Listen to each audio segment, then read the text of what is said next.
lalong lumaki at iiwas itong si Senador Bato de la Rosa. Ah, para sa kanyang dapat ay pagpasok, pagharap sa kanyang trabaho sa Senado. Ngayon na lalong uminit ang isyu na di umano mayroong warrant of arrest. Kasi ako, ayaw ko pa rin maniwala hanggat di ko nakikita. Hanggat di na ipapakita ng mga otoridad yung black and white na warrant of arrest, mahirap paniwalaan. Kasi ganito po ang pwedeng mangyari. Pwedeng meron na nga, ayaw lang ipakita para mapaghandaan ang operasyon sa paghuli kay Senador Bato. Pwede namang wala pa talaga. Pero ito ho yung mga indikasyon lang.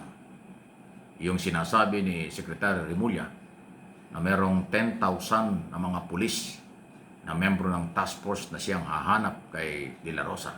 Ibig sabihin yan, sila'y naghahanda na. May warrant of arrest o wala, naghahanda na ang mga otoridad. Baka pil ng mga otoridad, mangyayari yun. Pero inuulit ko, hanggat hindi na ipapakita sa publiko yung black and white order o black and white arrest order galing sa ICC, hindi pa tayo maniniwala dyan.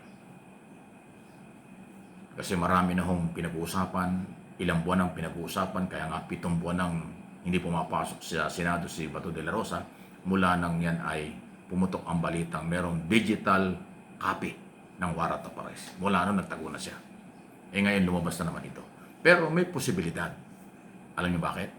Kasi nga po, doon sa pre-trial chamber sa International Criminal Court 2 months ago, nagkaroon ng presentation ng mga ebidensya. Doon pa lang po, binanggit na talaga ang pangalan ni Bato de la Rosa na co-accused sa crime against humanity ni dating Pangulong Duterte. Pero dahil dalawa ho yung major decision ng ICC, una, sila ay merong jurisdiction. Okay? Meron silang karapatang litisin si Duterte at ang kanyang mga co-accused. Yung mabigat yun. Pangalawang desisyon, meron silang nakitang basihan para sumailalim sa trial, paglilitis, si Duterte at kanyang co-accused, kasama doon si Bato de la Rosa. Kung kailan magsisimula ang actual trial, hindi natin pwedeng pangunahan. Yun po yung nangyari. Yung dalawang desisyon na matindi, talo si Duterte. Kung ginagunita, halos 1 taon ang pinipetisyon ng kampo ni Duterte na wala daw jurisdiction, illegal daw ang pagkakakulong, illegal ang pagkakahuli. Sabi ng ICC, no, meron kaming basihang legal, kaya siya pinahuli. At meron kaming jurisdiction base sa reklamo ng mga Pilipino sa crimes against humanity, paglabag sa karapatang pantao. Yun, talo si Duterte. Ito naman, pagkatapos ng presentation ng mga ebidensya, nakakumbinsi ng mga prosecutor, ng complainant, na merong probable cause, may basihan din para siya ay isailalim sa trial. At yan nga po yung mangyayari. Ayun, Hindi ito batikos, binabalita lang natin. Pwedeng sabihin ng mga hindi nakakaintindi o mga kampo nila dahil nabanggit na naman ang pangalan Duterte at Bato, sasabihin bias tayo, sasabihin nila bayaran na naman, sasabihin nila may maleta na naman, lahat ng paratang na mali, sasabihin kasi SOP na sa kanila yan Pag hindi nila naintindihan yung issue, ang feeling nila, banat na. Kahit na lehitimong balita. Nagbabalita lang tayo. Wala namang personalan kung hindi base ho sa kaganapan. Opinyon na may pinanghuhugutan. Okay? Dahil dyan, talaga pong posibleng may warrant of arrest na. Posible talagang hulihin.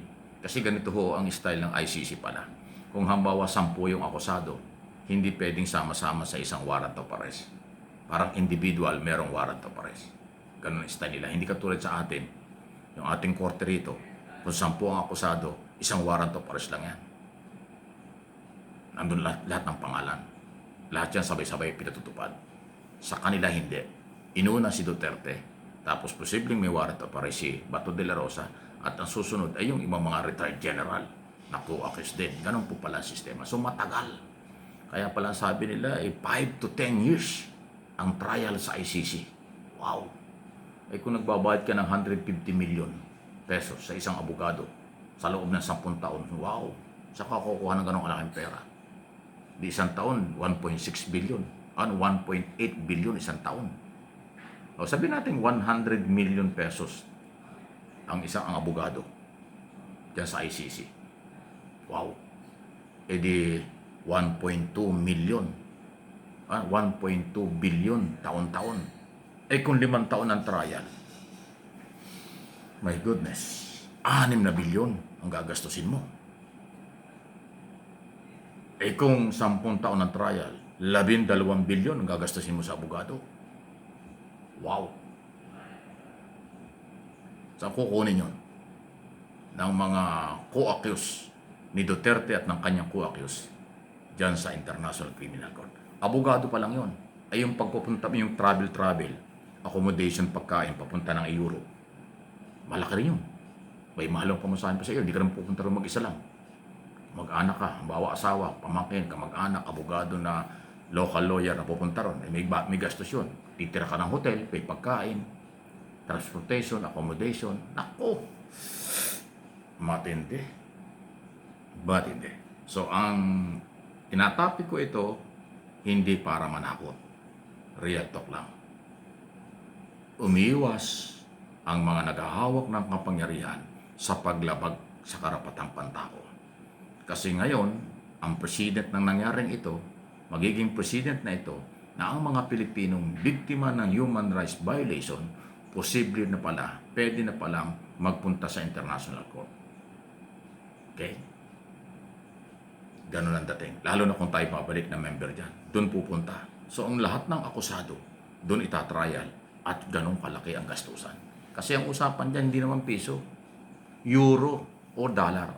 Kaya pag kinonvert natin, sabi nila, 150 to 100 to 150 million pesos per month ang bayad sa Defense Council o kung sino mga abogado.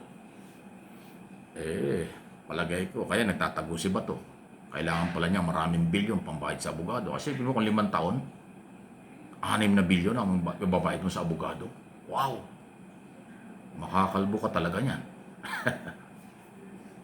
Guilty o not guilty, tuloy-tuloy ang bayad sa abogado. Katulad ni Holtman, Nicanor Nicolas Holtman, yung abogado niya, Digong, di ba, tapos tayo kontrata, walang nangyari after 1 year. Eh kung 100 million ang gastos niyan bawat buwan, isang taon, 1.2 billion. Eh kung 150 million nga, 1.8 billion ang ginastos. Walang nangyari. Wala namang petition na ipanalo. Lahat italo ang petition. Wala lang. Kung maghihiwalay sila ng ganun-ganun lang, kumita sila ng ganun kalaking pera. Tapos nakakulong pa rin si Duterte, hindi pa nga nagtatrial, ganun kalaki na ang gastos. Wow! Kaya, ingat po kayo. Ang posisyon, pansamantala lang. Pagpunta sa gobyerno, ay public service lang. Pag pinersonal ninyo, na parang siga-siga kayo, magsisisi kayo mula ulo hanggang paa.